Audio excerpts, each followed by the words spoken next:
करोति वाचालं पङ्गुं लङ्घयते गिरिं यत्कृपातमहं वन्दे श्रीगुरुं दीनतारणम्. Hare Krishna. Do we have any points today for discussion?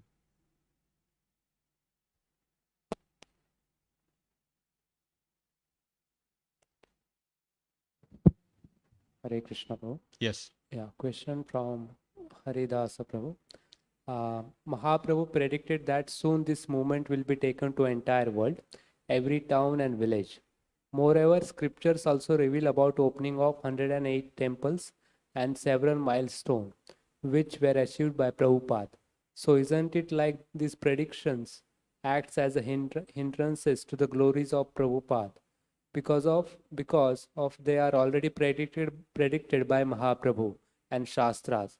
So anyhow, they will definitely happen. Please kindly guide about this. So the question, if I'm able to understand correctly, is it saying that if they are already predicted that they are going to happen, then how is it the glory of Prabhupada? Is that what it is? Was the question is? Yeah. Okay. So Chaitanya Mahaprabhu, he predicted Prithvite Acheta Nagaradi Grama Sarvatra Prachara Hoibe Moranama. Chaitanya Mahaprabhu predicted that every town and village his holy names would be sung.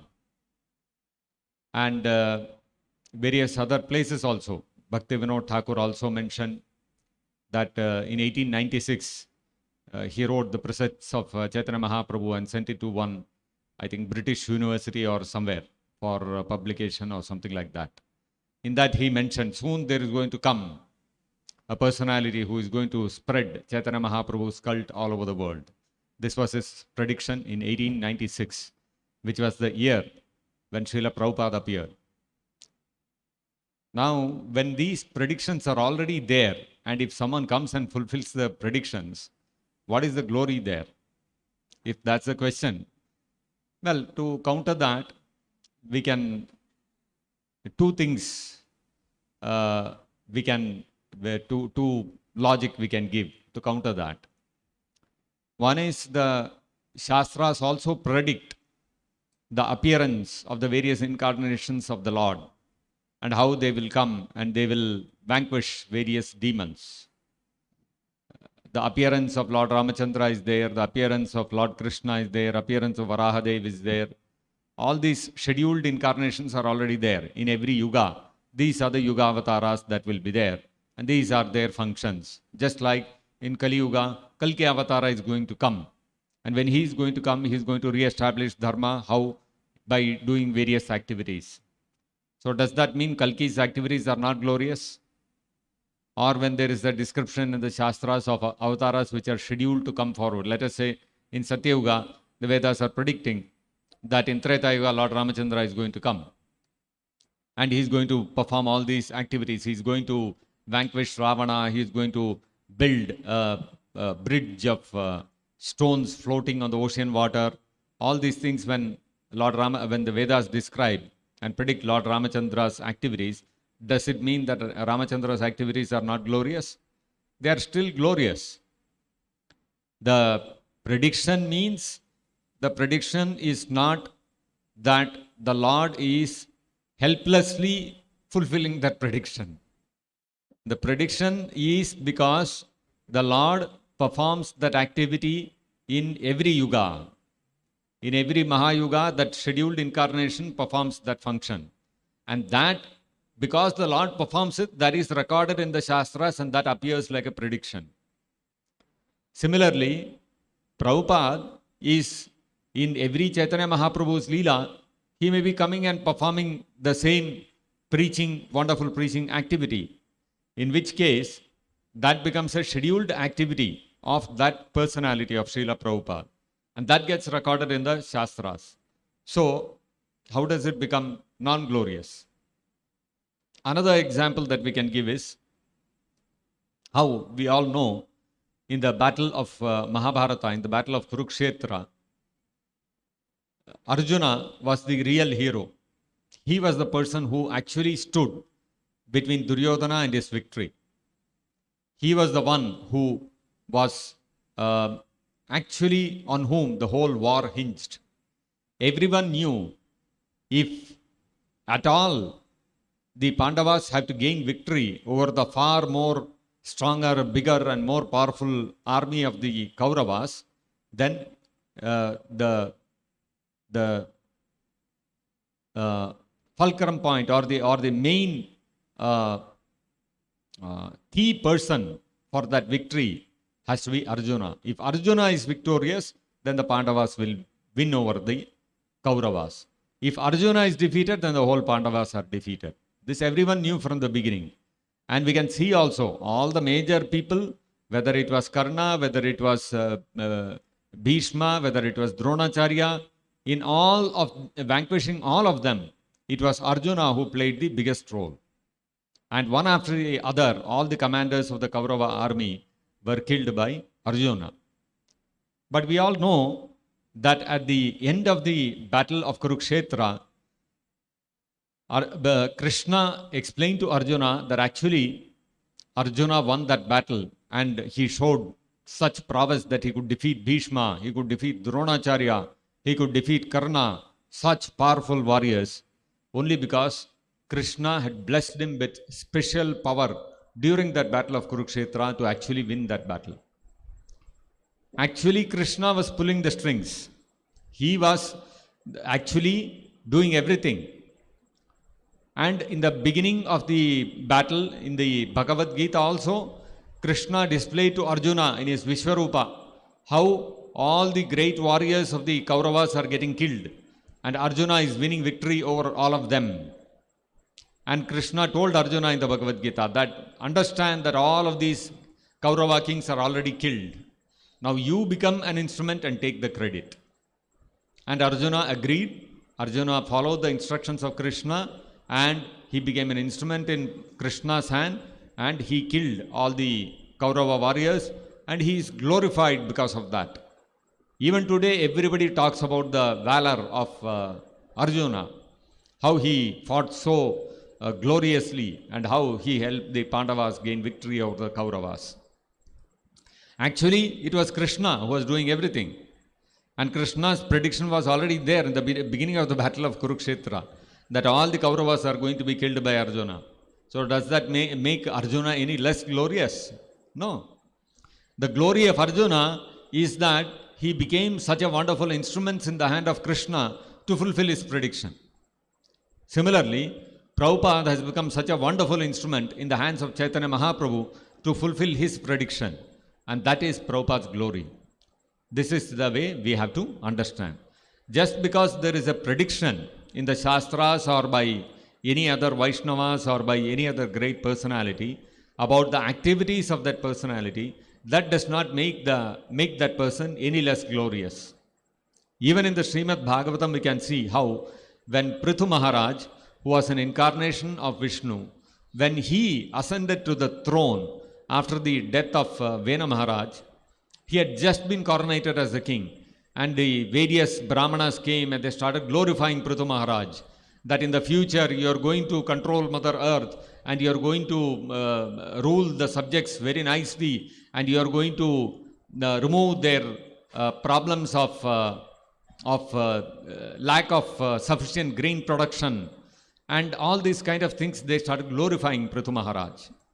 At that time, Prithu Maharaj told them, please don't glorify me like this now, because I have not yet achieved those things. And when I have not achieved those things, you should not glorify me. After I achieve them, you can glorify. Then it is okay. Already the prediction was there that Prithu Maharaj would carry out all these activities, and eventually he actually did. He called Mother Earth, he called Prithvi, and he asked her, why are you not producing enough grains? I'll cut off your head because all my citizens are suffering. And then Mother Earth folded her hands in fear and told Prithu Maharaj, oh my Lord, I am requesting you, please conduct yajnas, because without yajnas I am helpless to produce food grains. And then Prithu Maharaj conducted so many Ashwamedha yajnas, almost 99 yajnas he conducted, because of which Indra became fearful. that his position is now shaking. Because anybody who does 100 Ashwamedha Yajnas has enough punya to take over the position of Indra. So Indra came and tried to disrupt the sacrifice of Prithu Maharaj. And Prithu Maharaj was so powerful he could chastise even Indra. So you can imagine, all these were already predicted. But does that make Prithu Maharaj's glories any less? No. These predictions are there because the Shastras are describing what the scheduled personalities are going to do. When Prabhupada is coming here, Prabhupada is not coming out of helplessness like we all take birth. Prabhupada is coming specifically to fulfill that prediction of Chaitanya Mahaprabhu to spread his holy name everywhere, to every town and village. He is coming specifically for that. And therefore, his activity in becoming an instrument in Chaitanya Mahaprabhu's hands to fulfill his prediction is always glorious. That does not take away any credit from Prabhupada for his, because unless Prabhupada is so qualified, he would not be empowered by Chaitanya Mahaprabhu to fulfill his prediction. The very fact that Chaitanya Mahaprabhu chose Prabhupada to fulfill his prediction means that he is so qualified, and therefore that is Srila Prabhupada's glory. Is that okay? Okay. Anything else?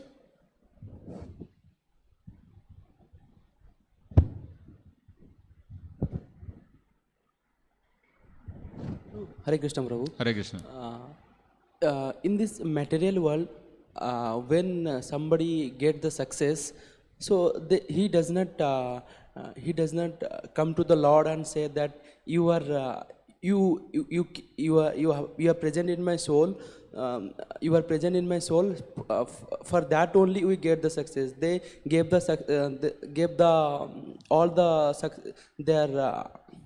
Credit. all the credit to his father and mother and to others. Yes. But he does not give the credit to the super soul. Yes. So how we can understand this, Prabhu? Okay. So what happens is, we see sometimes somebody comes first in the JEE exam, and all the interviewers come, all the media come forward and ask him, how did you get the number 1 rank? He will say, all credit to all the hard work that I did, and the support of my parents and the guidance of my teachers, and because of that I was able to study very well, and I performed and I got the first rank. Similarly, somebody gets a gold medal in the Olympics, and they come back and the country is celebrating, and all the media will go and ask them, how did you manage to get this gold medal? I did a lot of hard work, determination, perseverance, even in the midst of all difficulties, positive thinking. These are the things that helped me. And of course, my coach and the government, they all supported me, and that's how I got the medal. Actually, what happens is, Krishna says in the Bhagavad Gita that there are 5 factors of success. One of the factors of success is the effort that we put. How much effort that we put. That determines how much success we get. But that's not the only factor, because everybody is putting hard work. Somebody is going and participating in the Olympic Games. Everybody works equally hard. But not everybody gets the gold medal. Only one person will get the gold medal. So effort alone is not the cause of success. There is a second factor which causes success, which is our senses.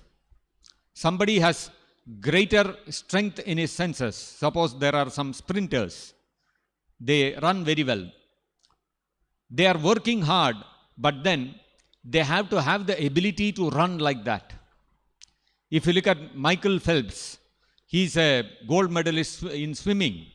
Now he has got a special ability to use his hands and legs in such a way that he can swim faster than the others. Not everybody is endowed with the same kind of senses. Everybody's senses are different. Everybody's abilities are different. And therefore, that becomes another factor. Now, if somebody may have the ability and the strength in his arms and legs like Michael Phelps, But if he does not do the hard work in preparation and training and all that, then he will not get the medal. So both are required. The hard work, the effort is needed. Our senses also should be capable of that to achieve that success. That's number 2. Number 3 are the circumstances. Circumstances have to be favorable. Suppose I go to, with all preparation, with all abilities, I go to the Olympic, and on the day of the competition I fall sick. The circumstance becomes unfavorable. I will not be able to win the medal. Circumstances also have to be favorable. And then the time also has to be favorable. When I am in the time, the circumstance, the place, our effort, our senses, all these things play an important part in our success. Over and above all these things, one may have a favorable circumstance and time, one may have great ability in one's senses, one may have done all the pre-preparation, hard work, all the efforts, everything is there with him. But still, sometimes we see some underdog will come out and he will win the game. How is it that underdogs are winning? Whereas preparation-wise, on paper if you see, there will be one person who will be the favorite. But sometimes somebody else who is somewhere nobody is even considering that person. Suddenly he will jump in the front and he will win the game. How does this happen? Because there is one unseen factor, which common people, they say luck. Some good luck he got, and that's how he won the game. But actually Krishna says that's not luck. The 4th thing, which is remote cause, all the other 4 causes, they are immediate causes. You can actually see, oh, I did all this hard work, I had this special ability, the circumstances were so favorable. These are things which we can actually, they are very tangible factors. They are tangible reasons for our success. And that is why whenever anybody succeeds, he will tell one of these things. Either the circumstances created by his parents and by his teachers and by his coach and by the country and all that, favorable circumstances were created by them. Or he will attribute to his senses. I was very intelligent and determined and all that. That is all the output of his senses. They were capable enough to give him success. Or he will attribute it to his hard work and preparation. That is his effort. These are tangible causes of one's success. But then they are not the sufficient causes. They are the essential causes, but they are not the sufficient causes.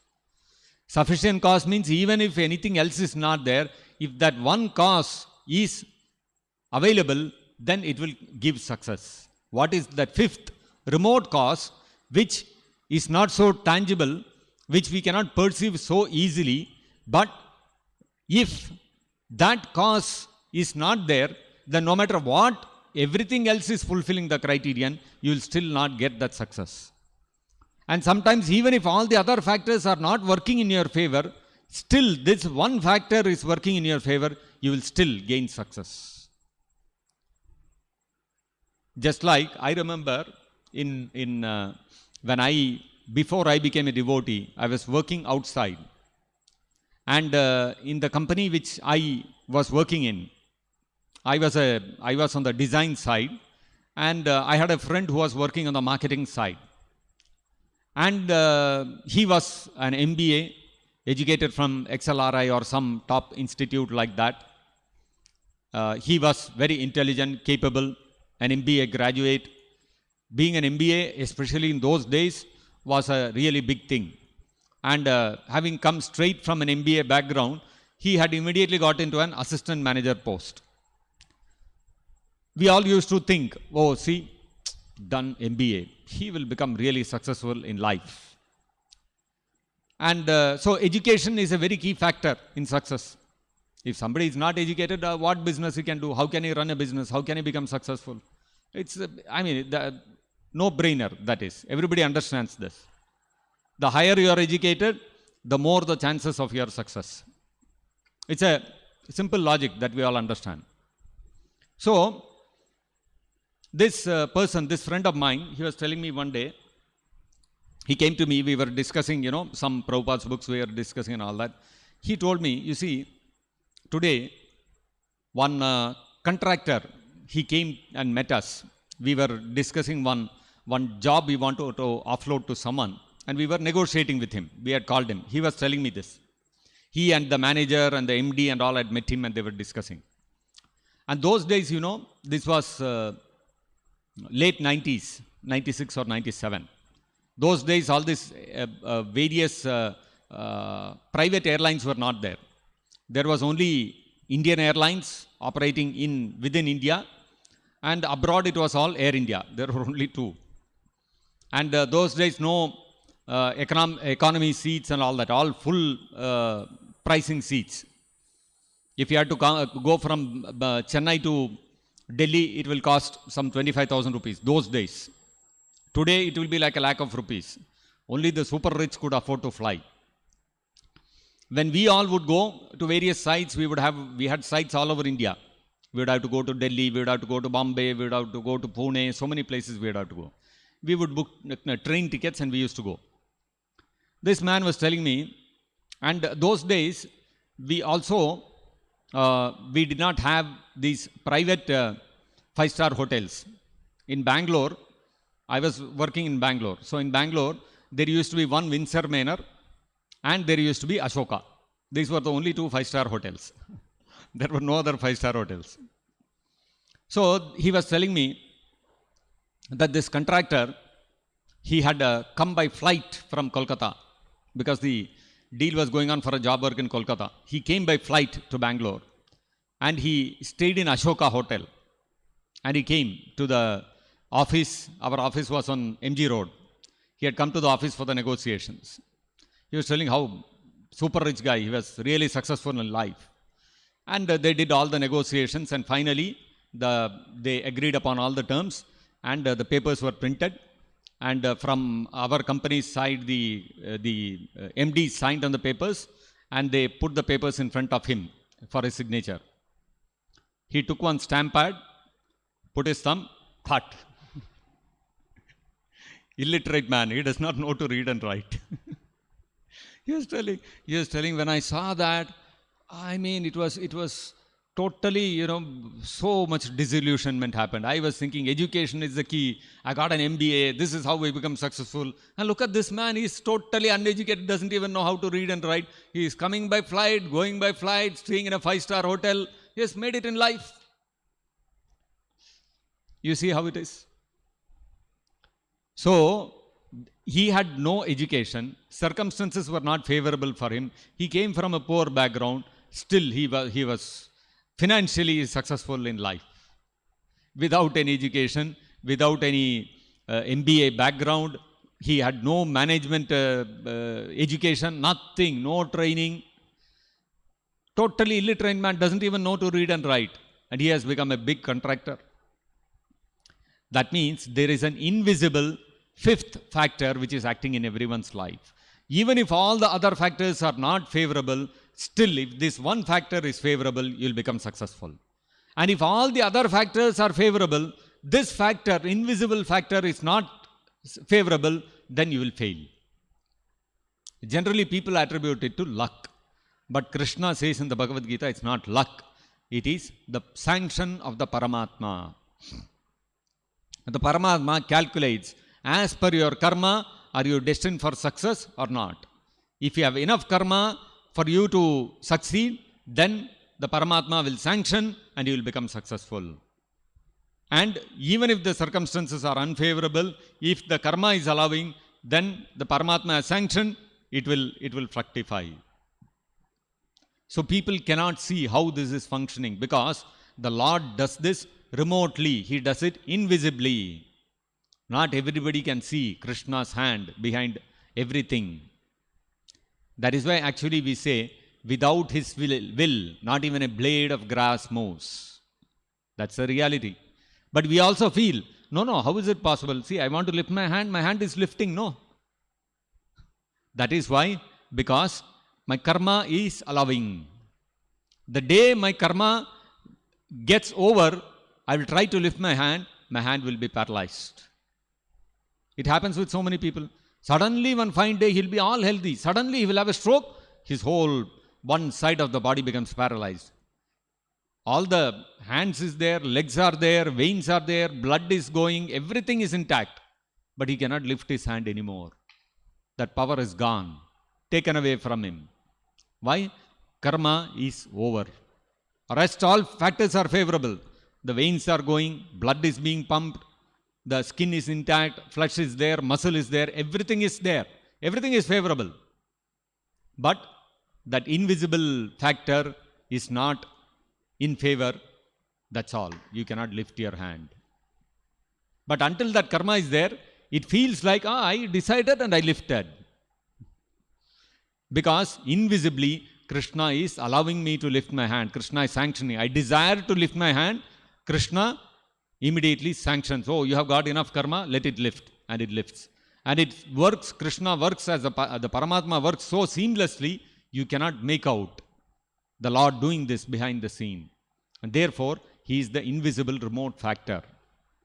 And because he is the invisible remote factor, common people cannot understand the Lord's will behind all this acting. And that is how they attribute their success to one of the other four factors. They never attribute it to some soul is there, pious soul is there. He will say, by God's grace, I got this. There are some pious people who will be able to see that much, that without God's grace, even if I have all this, I would still not have got it. Whatever it is, I need God's grace. I may put my effort, I may do all my hard work, I may have the intelligence, I may have the abilities, all that may be there. I may have the support of my family, but without God's grace, I cannot achieve success. Pious people will be able to understand this. This is because Krishna also understands the jiva's desire. And therefore, the jiva has a desire to enjoy success on his own strength. And therefore, Krishna sanctions. Krishna allows that jiva to enjoy that rasa of succeeding using my effort. Because of our false ego. Ahankara vimodhatma kartaham iti manyate. Because of ahankara, because of false ego, we want to become independent of Krishna and we want to enjoy that rasa of success independent of Krishna. But actually, in reality, without Krishna's sanction, none of us can independently become successful. Therefore, but then Krishna sees that we have a strong desire to independently enjoy. And Krishna does not want to disappoint us. And therefore, what Krishna does is, he stands behind the curtain and pulls all the strings. And according to what we deserve, he allows that much success in our life. And we feel, yes, I did it. This is Krishna's kripa on the jiva. Even though Krishna is doing, Krishna doesn't take credit. Okay, you want to enjoy that credit, take it, no problem. That is Krishna's great quality of renunciation. Even though Krishna has given us everything, we take all the credit for ourselves. I did all the hard work with the support of my parents and my coach and all that. I got this, I did that. I used my intelligence, I used my determination. Krishna stands behind and he smiles and he says, okay, no problem, take all the credit. This is Krishna's opulence of renunciation. He is so renounced. Even if we don't give credit for them, Krishna does not bother. If we give credit to Krishna, Krishna will feel gratitude. Oh, this jiva, this soul, he is offering gratitude to me. Such a nice devotee he is. Krishna doesn't need to feel gratitude. But then Krishna's quality is such that even a slightest of small thing, something we do for Krishna, Krishna will forever remember. Just like what happened when Krishna was in Indraprastha once, in the palace of the Pandavas. Krishna was staying with all the Pandavas together, and Krishna was cutting some fruit. When he was cutting some fruit, the knife happened to nick Krishna's finger and little blood started coming. Draupadi happened to be standing nearby and she saw, "Ayyo, Krishna's hand, finger is cut, blood is coming." She immediately caught her pallu of her sari, tore it out, and then made a small bandage and tied it to Krishna's finger. She was feeling so much for Krishna. Krishna looked at the finger and the bandage. He looked at Draupadi and he told her, "I'll remember this." He said, "I'll remember this." And the same Draupadi in the assembly of the Kauravas, when she called out to Govinda, when Dushasana was trying to disrobe her, Krishna remembered, "Oh Draupadi, one time you had taken a tip of your sari and you had tied to my finger. Now I'll repay you." She gave only a small piece of her cloth for Krishna. But what did Krishna give in return? Unlimited supply of cloth. Dushasana kept pulling. Finally, he fell down fatigued. He could not disrobe Draupadi. Why? Because Krishna felt gratitude that Draupadi has tore her dress and gave it to me, therefore I am obliged to her. And when she called, immediately Krishna supplied unlimited cloth for her. This is Krishna's characteristic. Everything belongs to Krishna. Everything has to be offered to Krishna.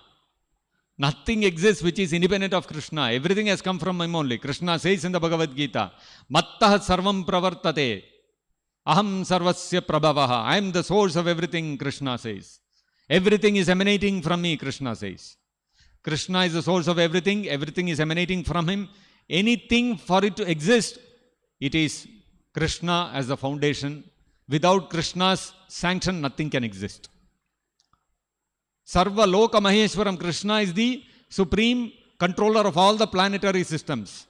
All the wealth, all the planets, everything that exists belongs to him. Even we also belong to him. So if somebody goes and offers something which already belongs to Krishna, what is the big deal in it? If I take your mobile phone and then come back and give it to you, I just wanted to return your phone. Please take it. This is a gift from me. What you will say? "Are Baba, my own phone, you are coming and giving it back to me. Huh? What do you think of yourself here? Don't become more smart." But Krishna is not like that. You go and offer back something which is his, back to him. Krishna will say, "Oh, you are giving me this? You are such a wonderful devotee. I assure you that I will forever protect you and I will take care of you." This is Krishna's great quality of gratitude. Although constitutionally there is no requirement for him to feel grateful to anyone. But still, Krishna is such a wonderful personality. He is such a magnanimous personality. We do even the slightest of things for Krishna, Krishna will remember forever and he will feel gratitude. This is Krishna's characteristic. So we may try to become independent of Krishna, we may not be grateful to him, all that may be there. But so Krishna is not affected by that. If you don't give credit to Krishna, no problem. But Krishna will continue to maintain us. He will continue to sanction whatever we deserve. Krishna will continue to keep doing. But the day and the moment we offer credit to Krishna, no, all this is because of Krishna. Immediately Krishna will feel, oh, this devotee, he has felt gratitude to me. Krishna will feel gratitude to us for that. This is Krishna's nature. That is why he is such a wonderful, all-attractive personality. Who would not like to become the devotee of such a personality? This is what all the Shastras are saying. So this is how we have to understand. Is that clear? Anything else? Hare Krishna.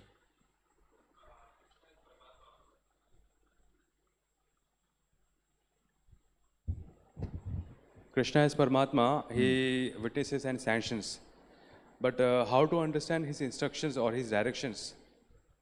Krishna as Paramatma sanctions our desires. Yes, and he witnesses and he sanctions. Ah. But how to understand what is his instruction or what is his directions? Okay. How to understand what are his instructions and what are his directions? Very simple, we have to hear from him. We have to ask him, what are your directions and instructions? If you ask him what Krishna will tell, I have already given my instructions. They are there in the Bhagavad Gita. Go and read them. Now, when we read the Bhagavad Gita, we may not be able to understand all of what Krishna's intentions are there, what his purpose is, and why he is giving a particular instruction. To understand that, we have to go to a pure devotee spiritual master. That is why Guru is needed. We go to a Guru.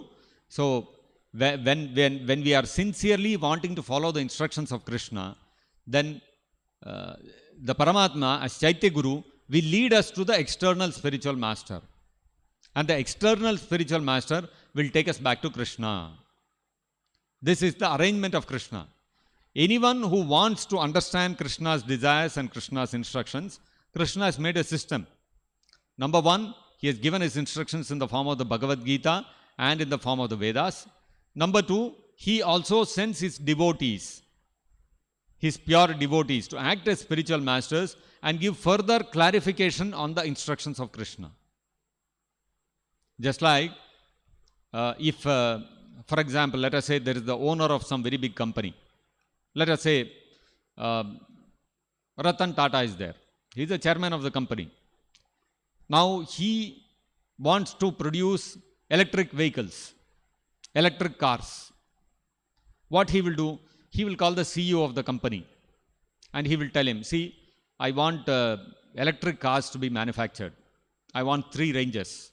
One in the hatchback model, one in the SUV model, and one in the luxury car segment. 3 segments, I want electric cars to be introduced. In about, I'll give you 1.5 years time. Within this time, you please roll out some models. This is the instruction he will give him. Now the CEO will go and he will in turn instruct all the GMs and other people below him. They will in turn instruct the people below him. Finally, there will be one guy working on the plant in the factory. He'll be putting all the bolts, fixing the batteries, all these things he will be doing. Now he has some clarification. Now how to fit this battery into this car in this way? How many batteries to fit? Should he go and ask Ratan Tata?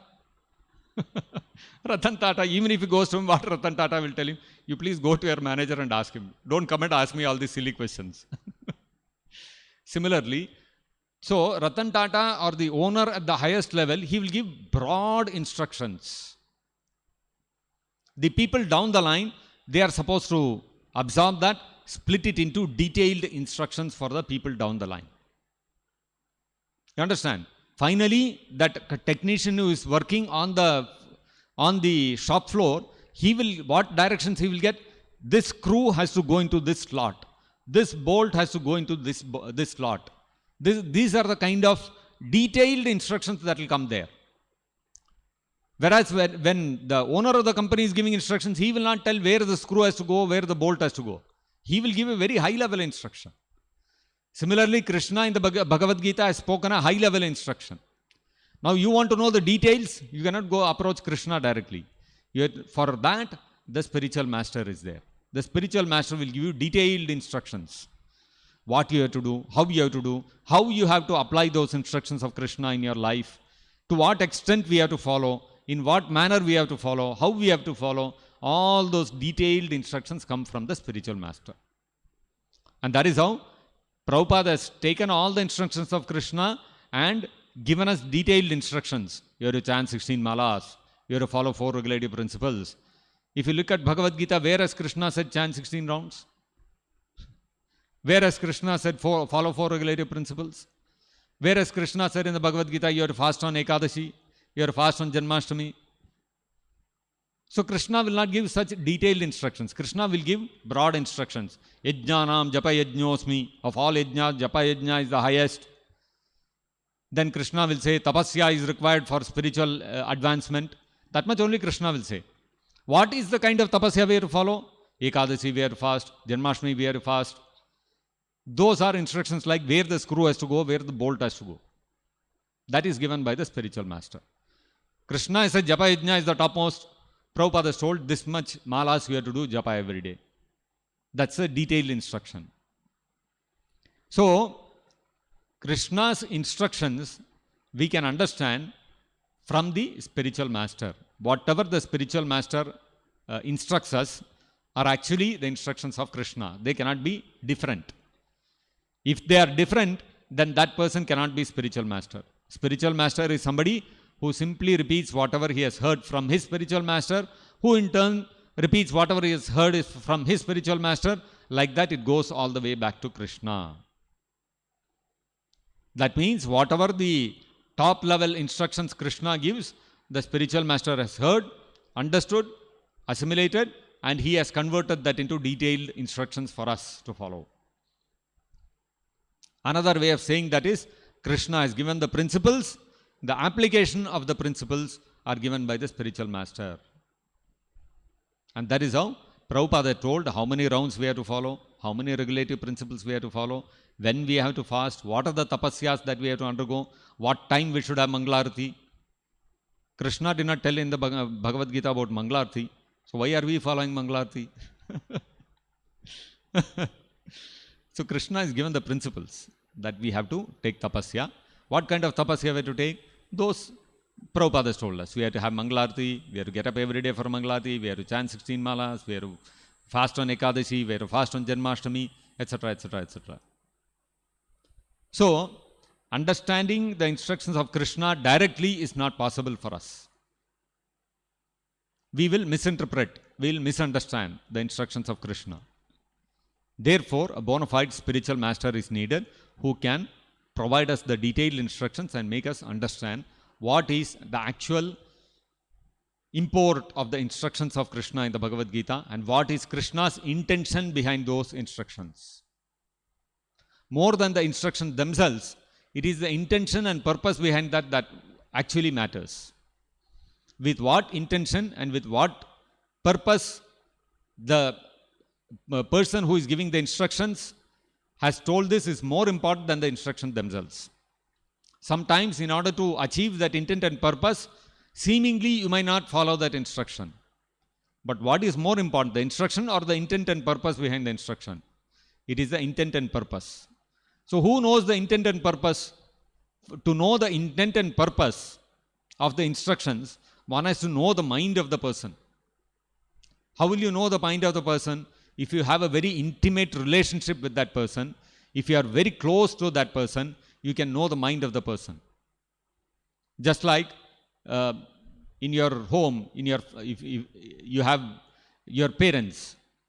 Now when your father says something or your mother tells you something, she may scold you in some, she may tell something in a little angry mood.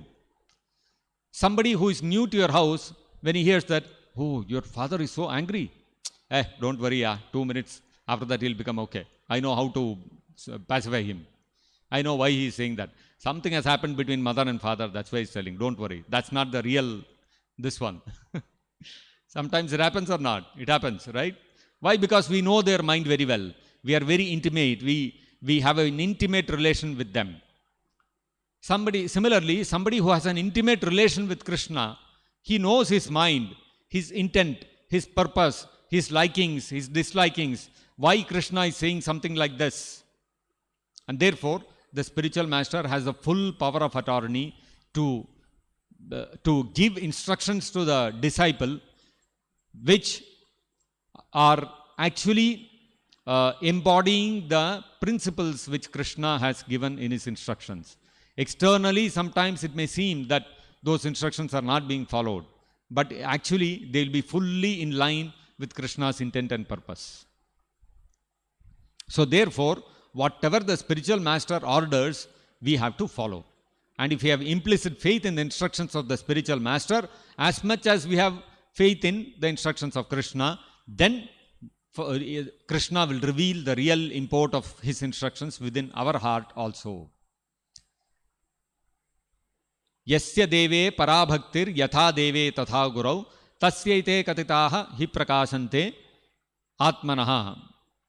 The actual prakashante, the actual meaning of the Vedas, the actual message of the Vedas are revealed to a person who has as much unflinching faith in the spiritual master as he has in Krishna himself. This is the injunction of the Shastras. Therefore, the spiritual master is the vaya media.